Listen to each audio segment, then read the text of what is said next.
Hello दोस्तों, आज हम एक्सप्लेन करने वाले हैं हाल ही में रिलीज हुई मूवी जो कि बहुत ही हॉरर और इंटरेस्टिंग मूवी है जिसका नाम है खौफ। तो चलिए अब हम इस वीडियो को शुरू करते हैं। तो दिल्ली बरस में हर साल भारतवर्ष के लड़कियां नए नए सपना को लेकर आती है, लेकिन दिक्कत तब उन्हें होती है कि अनजान जगह पर रहने और अच्छी जगह नहीं मिल पाता है। बस इसी के आधार पर यह सीरीज भी है। दिल्ली शहर में आने वाली मोस्टली हर लड़की को जो कि एक ही आस है, वह है प्रगति वर्किंग वुमेन हॉस्टल। यह असल में एक गवर्नमेंट हॉस्टल है और यह स्थित है जंगल के इलाके में जो कि काफी ज्यादा स्ट्रिक्ट है। सीरीज के शुरुआत में हम एक अनु नाम के लड़की को देखते हैं जो कि इसी हॉस्टल में आ रही थी। फिर उसको एक किसी ने लेजर से टच कर रहा था। वह हॉस्टल के अंदर पिछले वाले रास्ते से आ रही थी जो कि एक पतली सी लेन थी कि वही एक रोड थी जो कि मेन रोड से जाके कनेक्ट हुआ करती थी, जहाँ से इन लोगों के पब्लिक ट्रांसपोर्ट रोड मिलता था। खैर अनु परेशान होके हॉस्टल के अंदर आती है। उसके बाद हम लोग हॉस्टल के सिचुएशन को देखते हैं जो कि बहुत ही ज्यादा बेकार था, लेकिन बजट में सबके पास यही था। और जो यहाँ के गार्ड था वो बहुत ही ज्यादा सुस्त टाइप के था। अब अनु अपने रूम नंबर 333 में रहती है और उसको बगल में ही उसके 4 दोस्त भी है। हालांकि यहाँ पर और भी लेडीज और लड़कियां थी, लेकिन इन पांचों का ग्रुप इसमें काफी ज्यादा फेमस है। निक्की जो कि बोलते टाइम घबराती है और एक अच्छे घर से बिलोंग करती है और बचपन से ही सभी ने इसको इग्नोर किया है, इसीलिए वो यहाँ आकर रहती है। और यहाँ पर सबसे बड़ी बात यह है कि उसे कोई जज भी नहीं करता। कोमल के बात करो तो एक समय पर वो कॉल कर रहा करती थी, लेकिन अब इन सभी से दूर रहती है। बात करें रेमा दीदी के तो अभी 1.5 महीना के प्रेग्नेंट है। उनका एक बेटी भी है, लेकिन वो हॉस्टल में इसलिए रह रहे हैं क्योंकि उसका ससुराल वाले एक कॉल लड़की होते उसका बच्चा गिरवा देंगे। तो अब हम बात करें राना के बारे में तो वह एक ईयर होस्टेस है और वह बिंदास रहने वाली मात्र एक लड़की है। और आखिर में है अनु जो कि बिना बताए हुए अपने बॉयफ्रेंड से उसी के सोसाइटी में रूम रेंट ले ली है, जो कि खुद को और बाकी अपने घर वालों के इम्प्रेस करना चाहती है। लेकिन उसका चारों दोस्त से उसको समझाती है कि अनु तुम्हारा बॉयफ्रेंड तुमसे शादी नहीं करेगा, क्योंकि वो कभी भी अनु के बारे में अपना परिवार में नहीं बताया है। फिर हम कहानी 6 महीना के बाद देखते हैं जो कि अनु अभी जिंदा नहीं है, वो एक ट्रक हादसे में मर गई है। क्योंकि सबसे बड़ी बात यह है कि इस हॉस्टल के मॉडल क्रेसी उसको छोड़ने खुद गई थी और इसके ही सामने अनु खत्म हुई थी, इसीलिए ये चारों लड़की सदमे में गई थी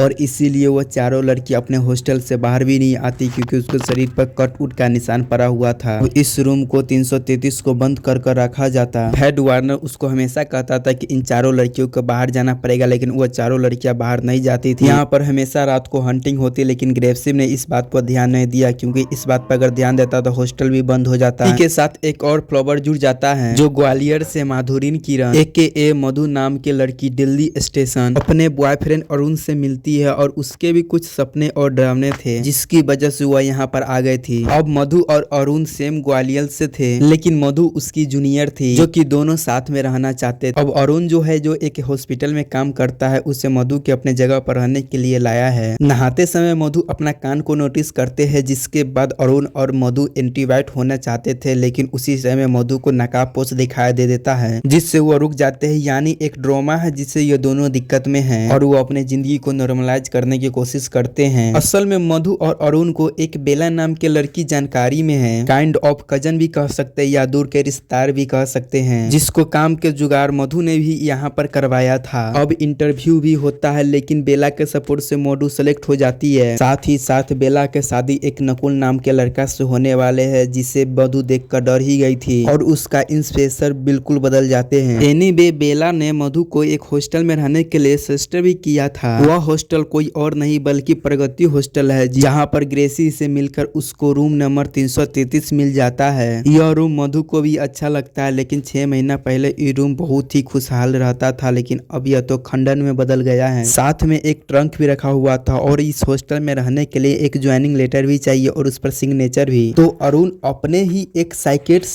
सीनियर एक डॉक्टर से हेल्प मांगता है, जिन्होंने अपना क्लिनिक घर पर ही ओपन कर लिया था, जो कि अपनी बेटी कियारा और एक बिल्ली है जिसका नाम है रक्षत, उसी के साथ रहता है। डॉक्टर सोहनी के एक असिस्टेंट भी चाहिए, इसीलिए मधु डबल काम करने में लग जाती है और साथ ही साथ रूम नंबर 333 में शिफ्ट रहने की भी सोच लेती है। हालांकि अरुण उसे मना भी करता है, लेकिन मधु नहीं मानती है। फिर हम 333 रूम में 3 लड़कियों को बीजा बोर्ड खेलते हुए देखते हैं, लेकिन शुरुआत में तो कुछ नहीं होता, लेकिन राना भी उसे रोकती है। तभी हम एक काला साया को रूम के अंदर जलते हुए देखते हैं, जो कि कि गेट बंद करके यह तीनों लड़की को 100 करते हुए देखता है और पूरा हॉस्टल उनके चिल्लाने से गूंज उठता है। यह सब कृषि तो जानती थी, लेकिन उसको लगता था कि यह सब लाना और उसका ग्रुप करता है। अब हमें एक खास बात पता चलता है कि इस कहानी में एक और प्लॉट जुड़ता है। कृषि के पुलिस कांस्टेबल ईशु मिश्रा उसका दोस्त है, कि ड्रिंक करती है और मस्त रहता है, लेकिन आज वह उदास है क्योंकि उसका एक लड़का गायब हो चुका है। हालांकि हर बार वह ऐसा करता था, लेकिन इस बार मैटर थोड़ा सीरियस है। वह कंप्लेन भी नहीं कर सकता क्योंकि उसका नौकरी पर बात आ जाता। उसका बेटा हकीम के साथ मिलकर कुछ इलीगल काम किया करता है, जैसे कि बिच्छू के तेल बेचना और यही सब कारनामा करना और लड़कियां लाना और उसके साथ गलत कांड करना। इल्लू बबन को भी उठाता, लेकिन उसको पता नहीं चलता कि उसका लड़का कहाँ है। अब बबन की दुकान हकीम के ही सामने था, जो कि झुमका बेचने के काम किया करता। तो फाइनली अब मधु रूम नंबर 333 में शिफ्ट हो जाती है, जो कि काफी समय के बाद खोला गया था। ग्रेसी मधु को समझाती है कि राना के रूम से दूर रहना, क्योंकि वह किसी को वहां टिकने नहीं देती है, जो कि हम जानते थे कि ऐसा नहीं था, जो कि रूम के ही अंदर 3 लड़कियां ऐसा एंटीवेट करते था और यही रीजन था कि हॉस्टल सड़ रहा था। अब मधु राना और उन सभी से फ्रेंडशिप करने की कोशिश करता है, लेकिन उन सभी मधु पर गुस्सा करती है। उसके गेट पर ढक्कन भी होता है, तो मधु को लगता है कि उन सब उसको परेशान कर रहा है। वह सब मधु से कहते हैं भाग जा, लेकिन मधु नहीं भाग पाई थी, लेकिन मधु उन सभी को इग्नोर किया करती थी। हमने अभी तक कितने सारे कहानियों में प्लॉट ऐड होते हुए देख लिए हैं। इसी के साथ में हम एक और कहानी को ऐड करेंगे, जो कि मधु के पास्ट का है। असल में मधु के ग्वालियर से दिल्ली आने के कारण काम करने का नहीं था, बल्कि था उसका डार्क पास्ट। 1 साल पहले कॉलेज के एनुअल फंक्शन में मधु और अरुण मिलने वाले थे। मिलने से पहले मधु रेडी होकर अपना फोटो अरुण के पास भेजी थी। फिर कुछ नकाब पोस्ट आई और मधु को एक लैब में ले गया और उसके साथ गलत काम किया। तो याद होगा कि मधु एंटी वाइट होने समय उसको नकाब पोस्ट आदमी दिखाई दिया था। यही इसका डार्क पोस्ट है, इसी के वजह से वो डर में रहती है। इनफैक्ट कटे हुए कान को भी वो नोटिस कर रही थी नहाने वक्त, वो भी इसी टाइम पर हुआ था, यानी उसको झुमका को खींच लिया गया था और इसी वजह से मधु और अरुण परेशान हैं। लेकिन मधु ने उसका झलक देख लिया था और उसका नाम भी सुना था। उसका नाम है नकुल और बेला का जो फ्यून था उसका भी नाम था नकुल, और इसी के वजह से उसका नाम सुनकर मधु डर गई थी। मधु इस चीज का कंप्लेन भी नहीं की थी। फिर मधु अपना शक को दूर करने के लिए नकुल के ऑफिस में जाती है और उसको लिंक ग्वालियर से खोज रही थी कि नकुल उसे देख लेता है, इसीलिए मधु डर के मारे वहां से भाग जाता है और उसे कोई भी सबूत नहीं मिलता है, जैसे उसको लगता है कि वही पागल है। मधु लोकल बस में ट्रैप करती, जो कि उसको बस में बहुत सारे लड़का छेड़ते और परेशान करते। और मधु यह सब बात किसी से नहीं बताती और अकेले में रहकर सहती। अब मधु डॉक्टर के बेटी क्यारा के साथ अच्छी बोरिंग हो गई थी और बिल्ली के साथ भी हंसती खेलती रहती, यानी कि उस राक्षक के साथ में।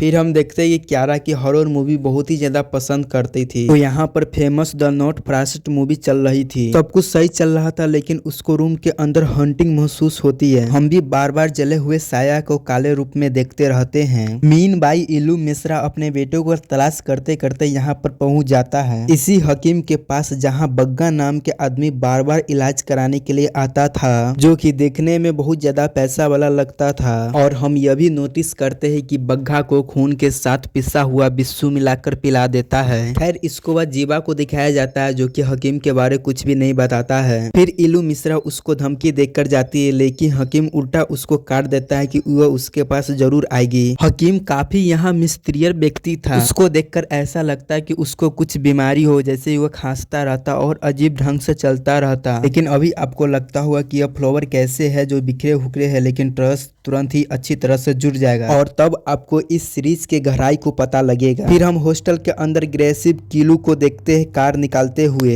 यह कार काफी दिनों के बाद निकाली गई थी, इसीलिए यह कार थोड़ा बेब्स करता रहता है और इसी कार में बैठाकर अनु को ले गया था और भयानक हादसा हो गया था। फिर हम उसके बाद लाना को देखते हैं, जिसके गर्दन पर मार्क्स था और यह चारों लड़कियां उनसे डरी हुई थी। हॉर्डन ग्रेसिव उसको चारों के जाने के लिए कह रही थी, लेकिन वो चारों जाने के लिए तैयार नहीं था। बीमा 8 महीना के प्रेग्नेंट थी, लेकिन तब्बर यू हॉस्पिटल जाने के लिए तैयार नहीं था और नहीं बाकी तीनों लड़कियां जाया करती थी। यहाँ पर जरूर कुछ तो था जो कि इन तीनों लड़कियों को बाहर जाने से रोकता, इसलिए इल्लू ने हकीम के बारे में बताया। तो हकीम वहाँ पर आया और रूम नंबर 333 को देखते ही समझ गया कि उसमें कुछ तो जरूर है। यह रूम अपने आप बंद हो जाता है और आईने में हम देखते हैं कि हकीम को वह साया ने उठा लिया था। फिर हकीम कहता है कि इस रूम में जरूर तो कुछ है और जो लड़की इस रूम में रह रही है वो ज्यादा दिन नहीं रह पाएगी। फिर बदनामी बदनामी के डर से ग्रेस शिव हकीम को ही बाहर कर देती है। फिर रात को हकीम वहाँ पर ही था और राना को बाहर आने के लिए कहता है और राना के गर्दन पर छाप आ जाता है, जैसे कि रस्सी से कोई उसको हॉस्टल में खींच रहा है। फिर एक्सप्लेन की जो चारों लड़कियां बाहर क्यों नहीं आ रही थी, क्योंकि उसको साया बाहर नहीं आने दे रहा था। फिर हकीम एक बोतल देता है और कहता है कि इस बोतल में हर मधु के खाना में मिलाना पड़ेगा, उसको बुलाना पड़ेगा, तब यह साया उसको पूरा अपना बस में ले ले, जिससे वह चारों को हेल्प करेगा। फिर लाना अपना बचाने के लिए ऐसा ही करता है। निक्की इस सब चीज में शामिल नहीं होना चाहती थी, लेकिन प्रेशर के कारण वो चुप रहती है। मधु को चाय में, सूप में, यह सभी चीजें मिलाकर उसको पिला रही। आप सोच रहे होंगे कि हकीम को इस कहानी में क्या काम है। इस कहानी में आपको परेशान करने का थोड़ा और इजाजत चाहूंगा। एक और प्लॉट में ऐड करूंगा। हकीम असल में एक क्राइम ऑफ सीरियल किलर है, जो कि खुद बीमार है। से आस पास के लड़कियां और दूर गांव के लड़कियां भी उठा लेते हैं और उसका मदद करता है बप्पन, और यानी कि वो इलाज के नाम पर ऐसा कर रहा था और किसी खास लड़की का रूह को अपना अंदर लेना चाहता था। उसको लाने से उसका इलाज हो जाएगा। राना से यही डील की थी, क्योंकि उसके हिसाब से मधु एकदम सही है, सताई हुई सॉल है और वो इजिली कैप्चर हो सकती है। अब हकीम के नाम से पहले से ही कई केसेस दर्ज हो चुके हैं, लेकिन अभी तक उसको पुलिस पकड़ नहीं पाए थे। और लड़की के हाथ पर स्पेशल चित्र बनाकर उसको रूह को चुराने की कोशिश करता है। केस इलू मिश्रा ही डायरेक्ट करता है ताकि वो अपने बेटे के पास पहुंच सके, लेकिन उसको उसका बेटा नहीं मिलता। लेकिन हकीम का मकसद लड़कियों को बचाना नहीं था, बल्कि खुद को बचाना था। अब रात को सीन को दिखाया जाता है, जो कि मधु अपने रूम के अंदर सोने की कोशिश कर रही है। इनफैक्ट उसको नींद की गोली भी लेती थी ताकि उसको नींद आ सके, अदरवाइज वो सो भी नहीं पाती। और इस चीज का अंदाजा अरुण को पहले से ही हो चुका था कि उसको बैग के अंदर पहले ही नींद की गोलियां देख चुका था। और तभी उस रूम में से रखा हुआ ट्रंक में से बिच्छू आते हुए मधु को नजर आता है। उसको स्लीप पैरस काइंड्स ऑफ थिंग्स हो गया था और उसको ऊपर वही काला साया आ गया था। फिर अगले दिन जैसे उसका आंख खुलता है तो वो देखता है कि उसको पैर में बिच्छू काटा हुआ निशान था, यानी वो सपना नहीं था बल्कि वह सब कुछ सच था। बेचारी इतना डरा हुआ था कि उसको समझ नहीं आ रहा था कि वो अब ये क्या करे। अब मधु नकुल के घर पहुंच जाता है अपना डाउट को क्लियर करने के लिए, लेकिन नकुल कहता हुआ कभी ग्वालियर गया ही नहीं और नकुल के पिता को डेमेंशिया है, जिनको देखभाल उन्हीं को ही करना पड़ता है और वह काफी रेपिडो पर्सन है। जिसके बाद मधु को भी समझ आ जाता है। ये भी सोच रहे होंगे कि मधु अपना बॉयफ्रेंड अरुण को छोड़कर अकेले क्यों गई। असल में मधु और अरुण जब डेट पर गए थे, कास्ट को लेकर कॉमन कर दिए थे, जिसके लिए उसका ब्रेकअप हो चुका था। साथ ही साथ कुछ और भी ऐसा चीज था जिसके लिए यह सब हुआ था। और मधु को नकुल पसंद आ गया था, क्योंकि उसे लगा कि उसने नकुल को गलत समझ लिया था और वह यह व्यक्ति नहीं है जिसके साथ 1 साल पहले गलत काम किया था। तो अब हम बात करते हैं हकीम के बारे में। तो हकीम असल में लड़कियों को मारकर उसका खून निकालकर उसी से दवाई बनाया करता था और उसको एक ऐसी लड़की की तलाश थी जिसका खून से अपना रूह का इलाज कर सके। और इसी के साथ कई सारे लड़कियों को उसने खून किया था। बब्बन और जीबा इसी के साथ जुड़े हुए थे और दोनों उसका साथ दे रहे थे, लेकिन अंत में बब्बन ने उसका साथ देना छोड़ दिया। लेकिन जिब्बा नाम के आदमी की कोई खबर नहीं थी। लेकिन मैंने बताया था कि बग्गा नाम के आदमी हकीम के पास आता था, फिर उसका दवाई के असर उसके पास नहीं हुआ। फिर हकीम उसको भी बेरहम से मार देता है क्योंकि वो उसको धमकी दे रहा था। फिर फाइनली पुलिस को एक सड़ी हुई लाश मिल जाती है। यह लाश किसी और के नहीं बल्कि जीवा का ही था, जो कि 6 महीना पहले ही मार दिया था। यह बात सुनकर इलू मिश्रा के रूह कांप जाता है और उसका लड़का हमेशा गलत काम करता था, जैसे कि वो किसी को आंख फोड़ देता था, लड़कियों का छेड़ता और नशा किया करता था। हकीम कुछ लड़कियों को सुधारने के लिए काला जादू सीख रहा था। यहाँ पर माँ की ममता यहाँ तक था कि इलू मिश्रा फिर भी उसके लिए रोता था और वह अपने पति से भी अलग रहा करता था और मारपीट किया करता था। और उसी के साथ वह ग्रीसी के साथ मिलकर दारू पिया किया करती थी। और यह सारा बात इलू मिश्रा के पुलिस ऑफिसर सारा बात इसको बताता है और वह यह भी देख लेती है कि उसको एक हाई प्रोफाइल केस आया हुआ होता है, जो बंगा के मिसी केस था। अब हम जानते हैं कि बंगा को क्या हुआ था। बंगा को तो ऑलरेडी हकीम खत्म कर दिया था। अब जैसे जैसे सीरीज आगे बढ़ता है और अब उसका घाव भी बढ़ते जा रहा था। नकुल उसको क्लब में भी इनवाइट करता है और उसको बीच एक किस हो जाता है। अभी उस जगह 2 लड़के नकुल को नकुल भैया कहकर बोलते हैं। तब मधु यह बात सुनकर वहां से भाग जाती है, क्योंकि जब इसके साथ गलत काम हुआ था तो सेम आवाज मधु उस टाइम भी सुना था और फिर से नकुल के ऊपर उसको शक होने लग जाता है। नकुल उसको बहुत बार कॉल करता है लेकिन उसका कॉल नहीं उठा पाता है। अब सारी चीज चल ही रही थी, तभी एक झलक दिखाया जाता है कि अनु भी मधु की ही तरह पोजित हुई थी। इसी काले साया ने उसको डराया था और ट्रक के सामने धक्का दे दिया था और उसी समय खत्म हो गई। और तब से बाकी चारों लड़कियां इसी हॉस्टल में कैद है। अभी हम प्रेजेंट में देखते हैं कि निक्की के घर वाले वाले उसको लाने के लिए आए थे। तब वो हॉस्टल से बाहर जाती है तो नाक में से उसको खून आने लग जाता है और उसको तुरंत ही वापस अंदर लाया गया। हेलो दोस्तों, अब इसका अगला पार्ट कल आएगा, तब तक आप इस चैनल को सब्सक्राइब कर लीजिए।